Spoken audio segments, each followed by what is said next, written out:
అసలు నిజం తెలియడం కోసం గౌతమ్ బంగారాజు గారు నాటకం ఆడతారు. స్వామీజీ వేషం వేసుకొని ఇంటికి తీసుకొచ్చిన బంగారాజును ఎవరు గుర్తుపట్టరు.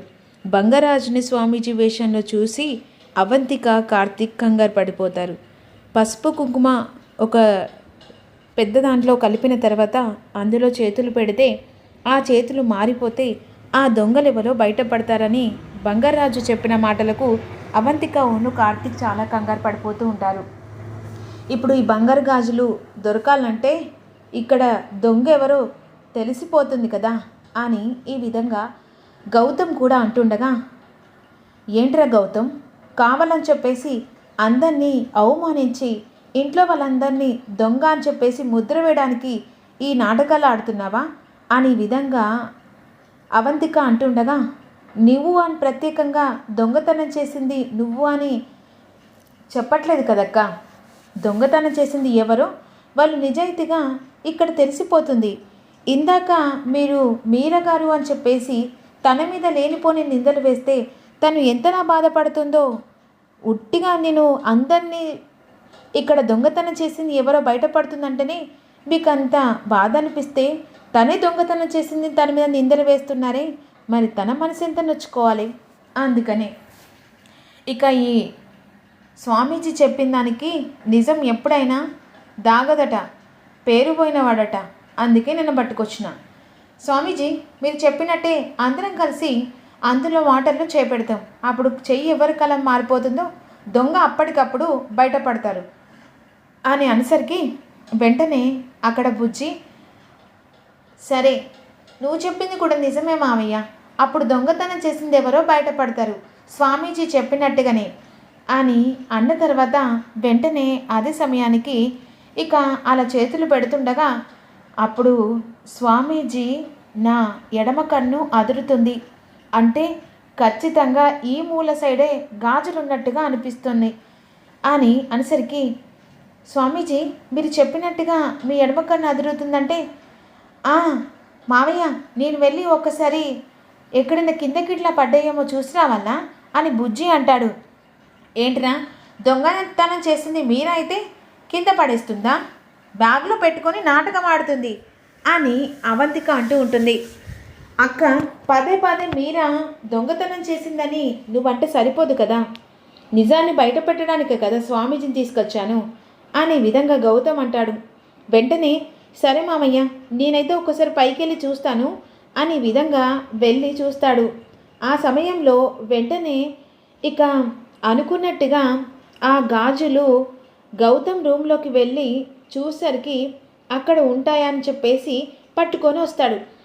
అసలు బుజ్జిగాడి చేతిలో గాజులు ఎలా వచ్చాయంటే, బుజ్జిగాడు నైట్ పడుకున్నప్పుడు వీళ్ళు దొంగతనానికి గౌతమ్ రూమ్లోకి వెళ్తారు. వాళ్ళ మాటలన్నీ వింటాడు. ఎలాగైనా మీరా గారిని పంపించాలని పక్కగా ప్లాన్ చేశారని ఆ బుజ్జిగాడు రాత్రికి రాత్రే ఆ గాజులు తీసుకొచ్చి గౌతమ్ రూమ్లో పెట్టేస్తాడు. కానీ ఇక్కడ గౌతమ్కి ఎవరికీ తెలియదన్నమాట. ఆ గాజులు తన తల్లిదండ్రులు దొంగతనం చేస్తే ఇక మీరా అంటే బలైపోతుంది, తనని అన్యాయంగా బయటికి పంపిస్తారనే ఉద్దేశంతో ఆ బుజ్జిగాడు తెలివితేటలు ఉపయోగించి గౌతమ్ రూమ్లో యథాభేద పెట్టేస్తాడు. వెంటనే అనుకున్నట్టుగా గౌతమ్ రూమ్లో గాజులు దొరుకుతాయి. ఇక మావయ్య గాజులు దొరికాయి అని చెప్పేసి ఆ బుజ్జిగాడు గాజులు తీసుకొని హాల్లోకి వస్తాడు. ఏంట్రా బుజ్జి గాజులు దొరికాయా? అవును మావయ్య, టేబుల్ కింద పడి ఉన్నాయి గాజులు, నువ్వు ఆగంలో పెట్టేసినట్టున్నావు, ఇదిగో అని చెప్పేసి బుజ్జిగాడు గౌతమ్ చేతికి గాజులు ఇస్తాడు. గౌతమ్ ఆ గాజులను చూస్తూ, ఇవే గాజులు, ఇందాక మీరందరూ కలిసి మీరా దొంగతనం చేసింది అని చెప్పేసి లేనిపోని నిందలు వేశారు కదా, ఇప్పటికైనా అర్థమవుతుందా? ఇక నింద వేసే ముందు అది నిజమా అబద్ధమా, తను చేసిందా చేయలేదా అనేది ఆలోచించి ఒక మాట వదిలేసేటట్టు మాట్లాడింది. అంతేకాను చెయ్య నిందకు తనను బాధ పెట్టిందే కాకుండా అవమానించారు అని విధంగా అంటుండగా, స్వామీజీ మీరు చెప్పినట్టే మా గాజులు దొరికాయి ఇక అని చెప్పేసి, సరే బాబు తన మీద ఇంకొకసారి నింద వేసే ముందు దొంగలు ఎవరో తెలుసుకొని నిందలు వేయండి అని స్వామీజీ చెప్పి బయటికి వెళ్తాడు. ఈలోపు వెంటనే చెయ్యని తప్పుకు మీరా మీద నింద వేశారు, తను దొంగ దొంగ అని అందరు కలిసి అన్నారు కదా, తనని బయటికి పంపించాలని కూడా అన్నారు. అమ్మ మీరా, అందరితో పాటుగా నేను కూడా అనుమానించామమ్మా, క్షమించండి అమ్మా.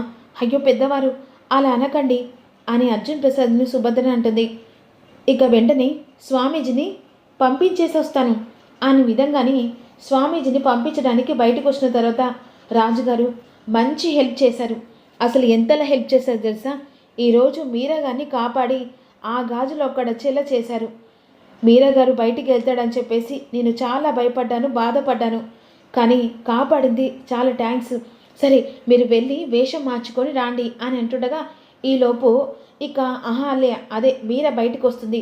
ఆల్రెడీ వీళ్ళ వెనకాల మాటలు వింటూ ఉంటుంది. ఏంటి అసలు స్వామీజీ వచ్చింది మావయ్యనా? మావయ్యతోని వేషం ఎంచాడు గౌతమ్ గారు నన్ను కాపాడడం కోసం అని మనసులో బాధ పడుకుంటూ ఆ బాధను సంతోషంలో చూపిస్తూ ఉంటుంది. ఎవరు కంటపడకుండా మళ్ళీ వేషాన్ని చేంజ్ చేసి యథావిధిగా మీరు కూరగాయలు పట్టుకొని ఇంట్లోకి వచ్చినట్టు నాటకవాడింది. సరే బాబు నేను వెళ్తానని చెప్పేసి అట్నుంచెల్లి వెళ్ళేసరికి వెనక్కి తిరిగి చూసేసరికి అహల్య అదే మీరా. ఏంటి మీరా గారు మీరు ఎప్పుడొచ్చారు? ఇందాకే వచ్చారా? స్వామీజీకి డబ్బులు ఇచ్చి పంపించానండి. నిజం బయటపడింది కదా. ఇప్పుడు దొంగతనం చేసింది నీ మీద నింద వేశారు. వాళ్ళ తరపున నన్ను క్షమించండి మీరా గారు. నా కొడుకు వల్ల మీరు ఇక్కడ ఉంటారు, అవసరమైన మా వాళ్ళతో కూడా మాటలు పడుతున్నారు, క్షమించండి అనే విధంగా అంటుండగా వెంటనే తన మనసుని ప్రేమను దాటేసుకొని గౌతమ్ని హక్ చేసుకొని ఇక గౌతమ్కి ఒక్కసారిగా మీరా అదే అహల్య ఐ లవ్ యూ చెప్తుంది. గౌతమ్ ఒక్కసారి షాక్ అయిపోతాడు. ఇదిలాగా ఇక్కడ ఆపిన తర్వాత ఇక్కడ అవంతిక, కార్తిక్, అతిథి ముగ్గురు కలిసి ఒక రూమ్లో ఉంటారు. అసలు గాజులు మళ్ళీ గౌతమ్ గారి రూమ్లోకి ఎలా వెళ్ళాయి? నేను తీసుకొచ్చింది గాజులేనా? అసలు అవి నిజంగా గాజులేనా లేకపోతే నేను కలగన్నానా? అవంతిక అసలు గాజులు నిజంగానే చేతికిచ్చానా? అదేంటండి మీరు చేతికిచ్చారు కదా, ఆ గాజు తీసుకెళ్ళి అక్కడో పెట్టాను, అందులో చూడు అని ఇక గాజులు చూసేసరికి అందులో ఉండవు. ఏంటమ్మా గాజులు కనిపించట్లేవా అంటే నాన్న తీసుకొచ్చింది అబద్ధమా కలనా అని చెప్పేసి అందరూ చూస్తున్నారా? మీరు ఆ గాజులు తీసుకొచ్చింది నిజమే, ఆ గాజులను మాయం చేసింది నిజమే.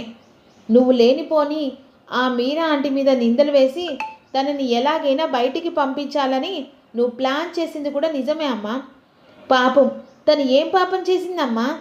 అలా పంపించాలని చెప్పేసి లేని దొంగతాన్ని తన మీద నెట్టేశారు. అందుకే మీరు ఇలాంటి పనులు చేస్తారని ముందు జాగ్రత్తని ఆ గాజులు తీసుకెళ్ళి మామయ్య గదిలో పెట్టింది నేనే.